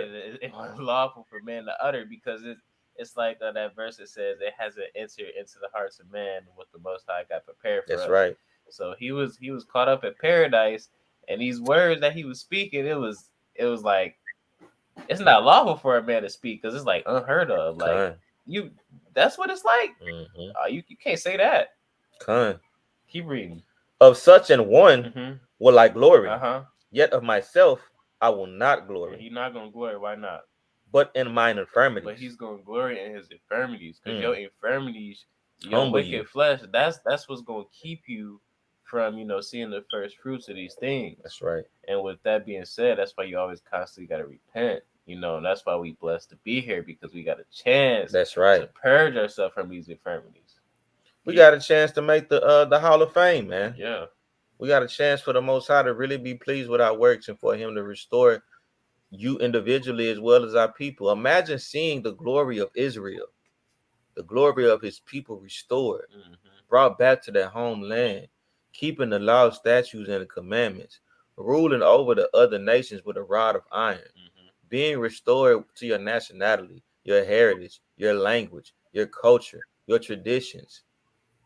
The Most High really having his hands on you, seeing Yahushua lead the nation alongside of the 144. Not just the battle, but seeing him really set things in order. Seeing our people conduct themselves in order. That's a righteous thing to see, man. Mm, We can't even imagine or fathom it because we've been out of order for so long. yeah. And you see these other nations, but their order can't compare to the order that we're going to have within our nation. That's a So, good like you're point. picking up at verse 6. Mm-hmm. For though I would desire to glory, Uh-huh. I should not be a fool, Uh-huh. for I will say the truth. Uh-huh. But now I forbear, Uh-huh. lest any man should think of me above that which he seeth me to be. He basically, I'm not gonna beat around the bush too much, but what he's saying is, I ain't gonna let nobody just sit here and boast me to be this type of person that they think I am, Right. because I really ain't. I'm really not that I'm important, but I'm not as important as you saying I am. Con. At the end of the day, I got stuff I'm dealing with. Right. I got infirmities I'm dealing with. I got stuff I'm trying to shake off constantly. Con. Keep reading. Or that he heareth of me, Mm-hmm. or lest I should be exalted above measure through the abundance of the revelations. Con. There was given to me a thorn in the flesh. A what? A thorn in the flesh. So he had a thorn in his flesh. It was just something he's always dealing with. Keep reading. The messenger of Satan to buffet me. To what? To buffet me. To hit on him. Keep reading. Lest I should be exalted above measure. Kind of, because there's some Paul was dealing with that was just always sticking with him, no matter how much he prayed, no matter how much he fasted, which was always in his side. But that was so that he just wouldn't be proud or puffed up. And I'm a through the spirit, I'm gonna exalt the brother even more. Yeah. Because that's mighty to profess. Yeah, to admit. To admit, right? You know what I'm saying? You got brothers that's within this walk and outside of this walk that make it seem as if they don't fall short. Yeah, Jake, they like to stunt. Paul got the most letters in the scrolls. Mm-hmm. And he still said, I got a thorn in my flesh, bro. You know what I'm saying? And y'all not finna exalt me above what I am worthy of. Yeah. No, bro. I'm not that guy, bro. I got a thorn in my flesh. Mm-hmm. And it's on my bumper. Yeah. I'm dealing with it. Yeah. Right? You know what I'm saying? That's mighty, man. Yeah. And I respect that. Just me personally. Yeah. Verse 8. Mm-hmm. For this thing I besought the Lord thrice, that it might depart from me. 3 times completion. Hey. Keep reading. And he said unto me, Uh-huh. my grace is sufficient for thee. Man, Yeah. that's crazy. He said, you good. He You didn't deal say with I'm going to take it from you. Yeah. He said I'm having grace on you, and that's good enough. Yeah. For my strength is made perfect in weakness. Mm. Most gladly, therefore, will I rather glory in mine infirmities, that the power of Hamashiach may rest upon me. Therefore, I take pleasure in infirmities. Why? Because it's making him stronger. It's keeping him in check. Right. It's keeping him, humble. That's that Jeremiah 2:19. Your own wickedness can correct you. Right? Yeah. Therefore, I take pleasure in infirmities, in reproaches, in necessities, in persecutions, in distresses for Christ's sake. For when I am weak, then am I strong. You see that? Because when you fall weak, when you are battling something, when something is riding you down, that's your opportunity to overcome. That's your opportunity to lean on the scriptures. That's your opportunity to lean on the spirit of Yahweh Bashem Yahweh Shai and overcome that. When you are weak, you are made strong. Yeah. Right? Verse 11. I am become a fool in glorying. Ye have compelled me, for I ought to have been commended of you. For in nothing am I behind very chiefest apostles, though I be nothing. Truly the signs of an apostle were wrought among you in all patience, in signs and wonders and mighty deeds. That's powerful, man. The next precept is Matthew 26 and 41. Matthew 26 and 41.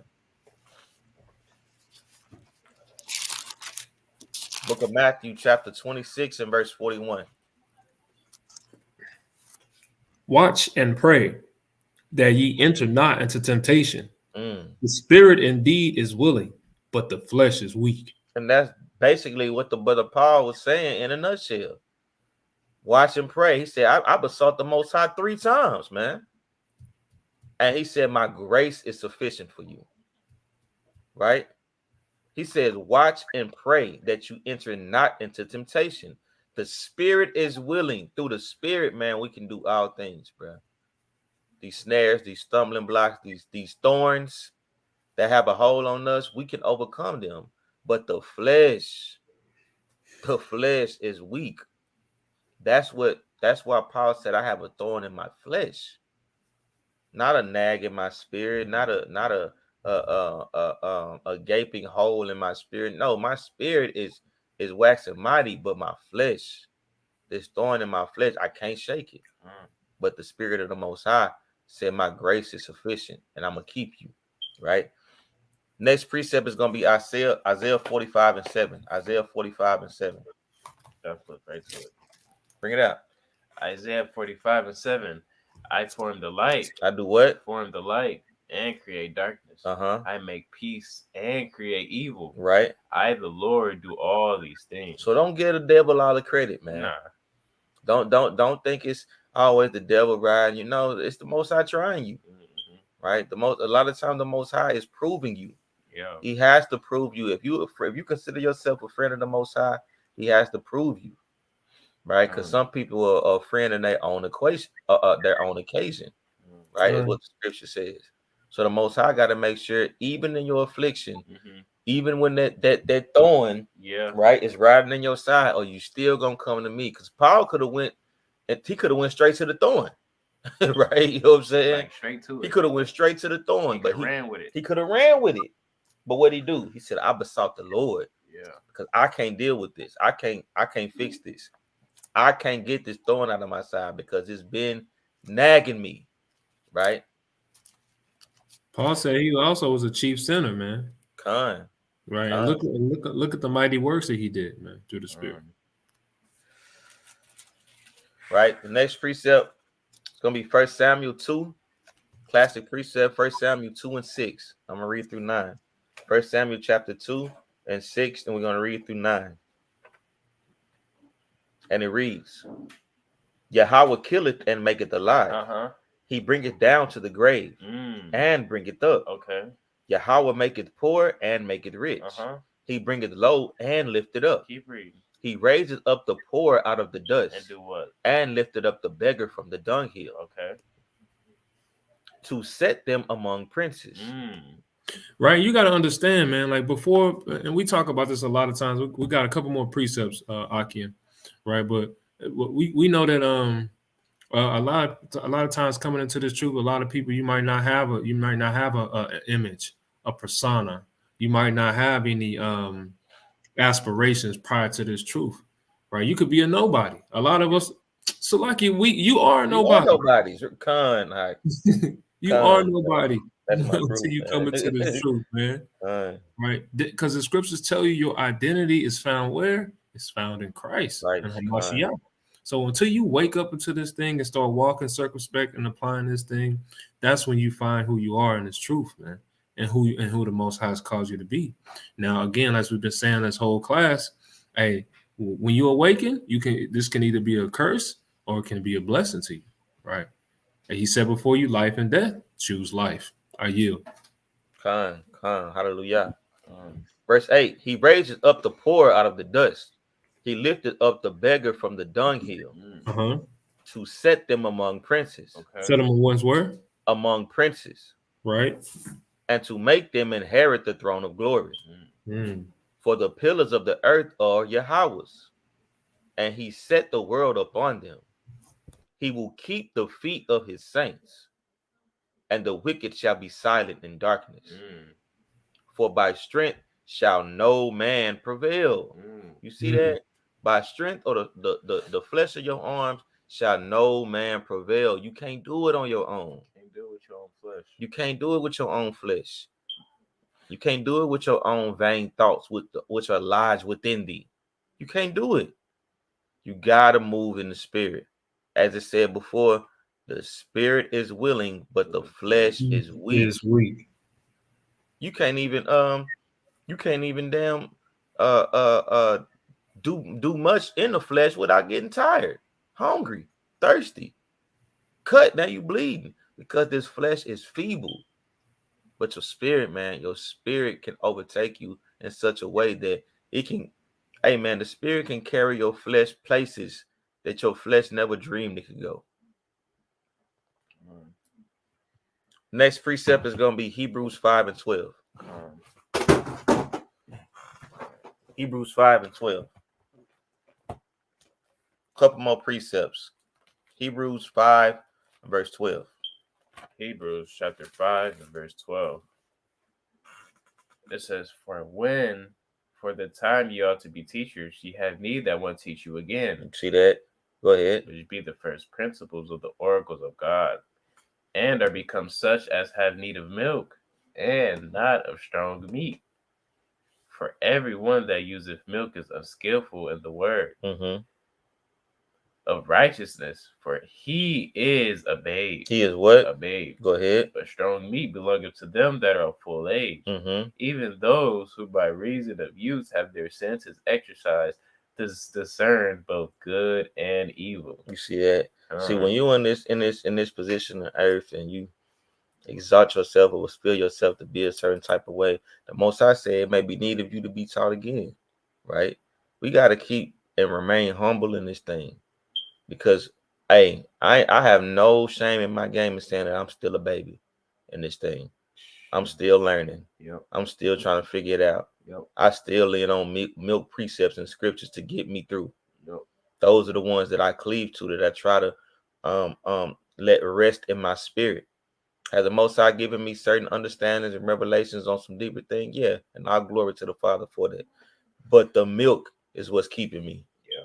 It does me no good to know different breakdowns and understandings if I can't keep the milk and the most basic of precepts.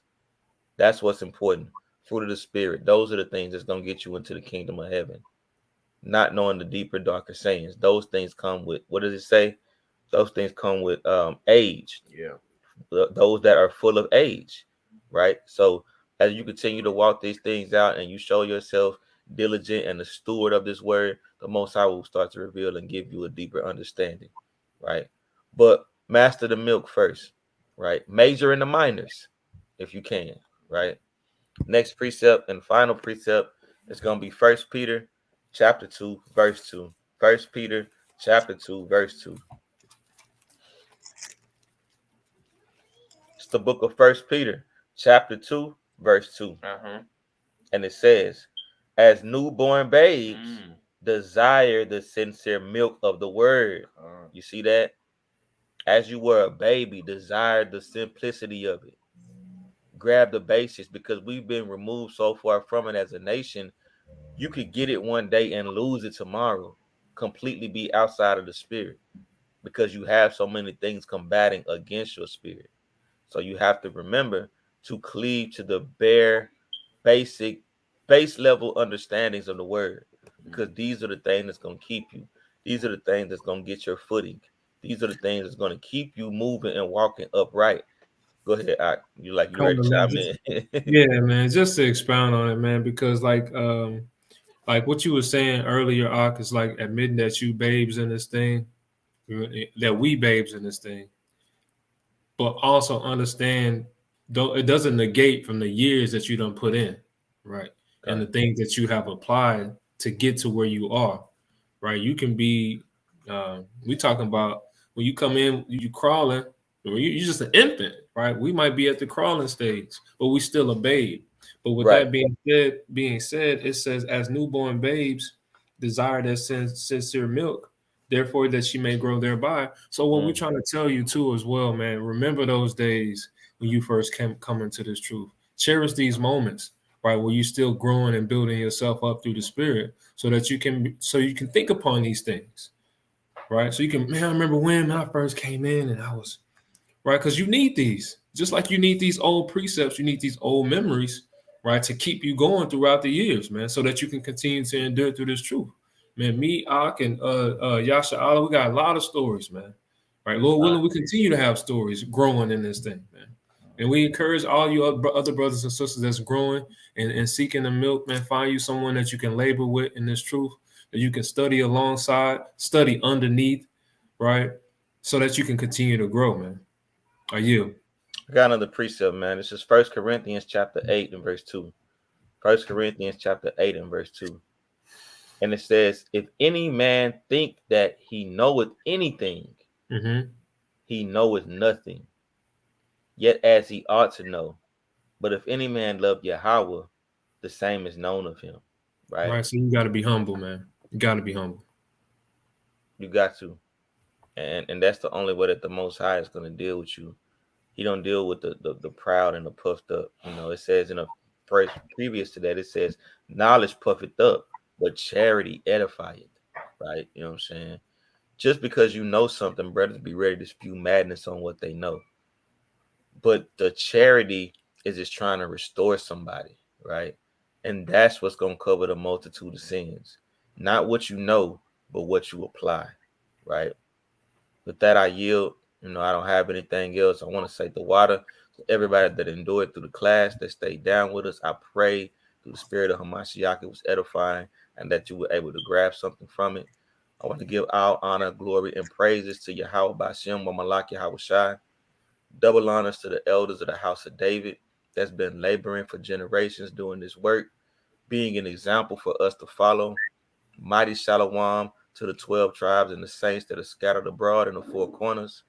And with that, I say, Kwam Yashala. Kwam Yashala. Kwam Yashala. Mariah. Israel. Khan, Brother Nasi. Kwam Yashala. Kwam Yashala, Israel. Kwam Yashala. Kwam Yashala. Shalom. Shalom, shalom.